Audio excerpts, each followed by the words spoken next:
সেই কথায় আছে না যে উঠলো বাই তো কটক যায়, ঠিক সেই রকমই আমার আর সিরিলের মাঝরাত্রেবেলা এরকমই হয়। তো আমরা একদিন রাত্রেবেলা দুজনে এতই গল্প করছিলাম, গল্প করতে করতে কখন যে ভোর 4টে বেজে গেছে বুঝতে পারিনি। তারপরেই আমরা প্ল্যান করি যে ব্রেকফাস্ট করতে বেরোবো। সেই দিনকে সিরিল আমার বাড়িতেই ছিল। এবার আমার মা বাবাকে আমি কিছুই জানাইনি, আমরা চুপচাপ স্কুটি নিয়ে বেরিয়ে গেছি। কিন্তু হ্যাঁ, বাবাকে একটা মেসেজ করে বলে দিয়েছিলাম যে আমরা একটু ব্রেকফাস্ট করতে যাচ্ছি, কারণ বাবা যদি উঠে আমাদের স্কুটি না দেখে আবার চিন্তায় পড়ে যেত। যাই হোক, আমরা খুব আস্তে করে তালাটাকে খুলে বেরিয়েছিলাম।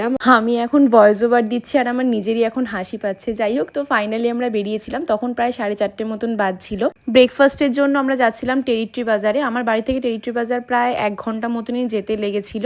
আর দেখো, যেতে যেতে প্রায় অর্ধেক সকালই হয়ে গেল, মানে তখন 5টা কি 5:30 মতন বাজছিল। আমার মুখ চোখ পুরো ফুলে গেছিল। তো ফাইনালি আমরা গিয়ে পৌঁছলাম টেরিটরি বাজারে।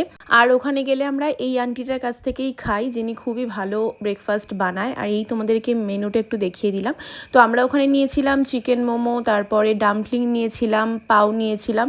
গরম গরম সকালবেলা একদম ফ্রেশ সব কিছু খেতে বেশ ভালোই লাগছিল।